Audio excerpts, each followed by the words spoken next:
To me, Global Reach Out is inspiring. It's connecting with God, reaching out to the world, and impacting life. The stories that are shared is so personal and it deeply impacted me. Global Reach Out to me is reach out to the truth. Connecting hearts, connecting lives. You're listening to Global Reach Out. Hi there. I am Dr. Gilbert Suhu, welcoming you back for the 8th episode of our series of talks on the topic, My Work, Career, and Vocation. In the previous episode, we looked at our responsibility of taking good care of ourselves. This self-care is an essential preliminary step before we can effectively pursue our vocation of showing common grace for the common good. If we ourselves are not healthy physically, mentally, emotionally, and spiritually, that is being whole and fully functional in life. If that's not true, we cannot even think about caring for others.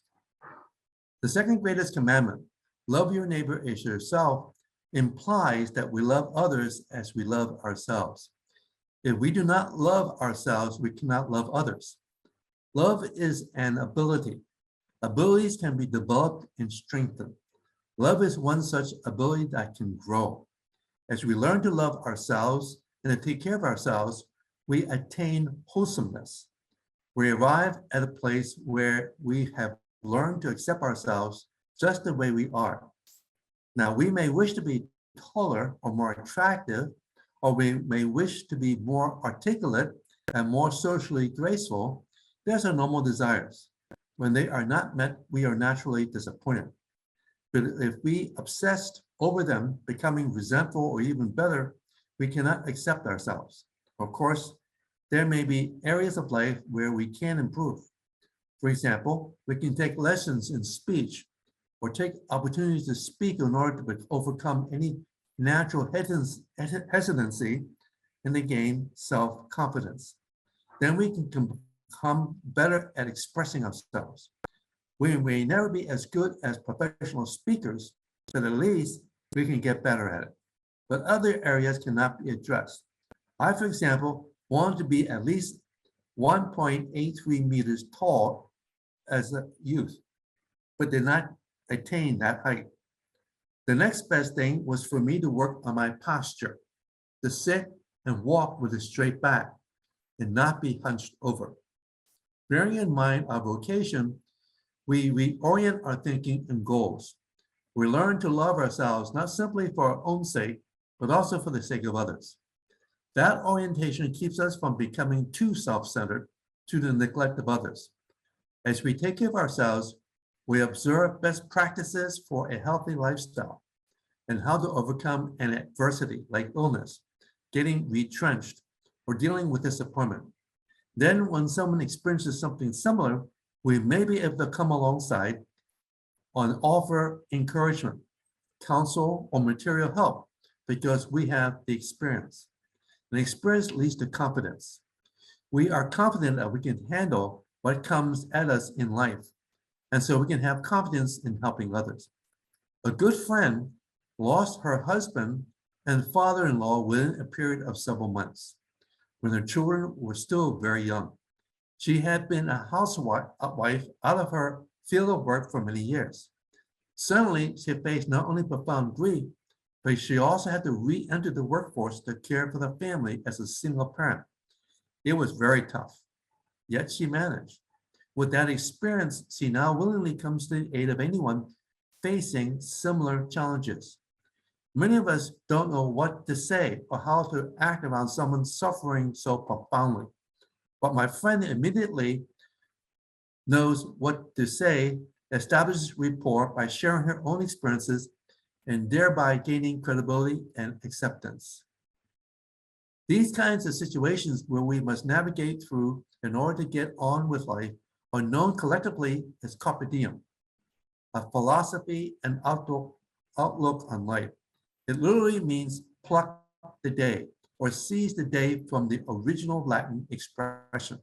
The idea is that now or today is the best time to do something. Don't procrastinate. Otherwise, it may never get done or the opportunity goes away. However, the concept uncovers encompasses more than simply this very moment, this very hour, or this very day. It covers this life in its entirety. Death terminates everything, every opportunity. Another friend expressed deep regret when her own friend passed away. She thought about sharing her faith with this friend, but for one reason or another, she never got around to doing so. Whenever they met, she thought about it, but felt the timing or moment was not conducive. Over the years, they interacted a number of times, yet she did not share. The news of her friend's passing struck her forcefully. Now there would be no more opportunity. The moment had passed, impossible to retrieve. Regret is one of the most agonizing emotions, nearly impossible to alleviate. It weighs heavily on the heart and mind. Perhaps the only thing we can do is to decide not to repeat that failure if some other opportunity should come along. For my friend, that means seizing the chance to share her faith with other friends. We'll all have to move on in our lives. Hence, carpe diem pertains to this life from beginning to end, and the inevitable end for all of us is death. Not a pleasant topic or thought, but that terminal point should prompt us on with our lives. Be proactive, seize the moment or opportunity. Don't procrastinate. Do it as soon as we can. Of course, timing is everything. When we intend to do something, it may depend on the circumstances being right in order to maximize success. A timing issue sometimes, but we don't make excuses to delay endlessly. A quote from Ruth Bader Ginsburg, member of the United States Supreme Court. She said, "If you want to be a true professional, you will do something outside of yourself, something to repair tears in your community, something to make life a little better for people less fortunate than you. That is what I think a meaningful life is, living not for oneself, but for one's community." By professional, Ms. Ginsburg seems to describe the person who gains the most respect and recognition by doing something noteworthy, something for others, especially for those who cannot help themselves, like the Good Samaritan. This ideal expresses our vocation and captures the essence of the second greatest commandment. We find carpe diem as a recurring theme in Ecclesiastes, a wisdom book in the Old Testament. An excerpt from Ecclesiastes in chapter 2, verses 22 and verses 24 to 25 reads, "What do people get for all the toil and anxious striving with which they labor under the sun? A person can do no better than eat, drink, and find satisfaction in their toil. This is from the hand of God. For without him, who can eat or find enjoyment? Laboring in the marketplace is hard work, even grievous at times.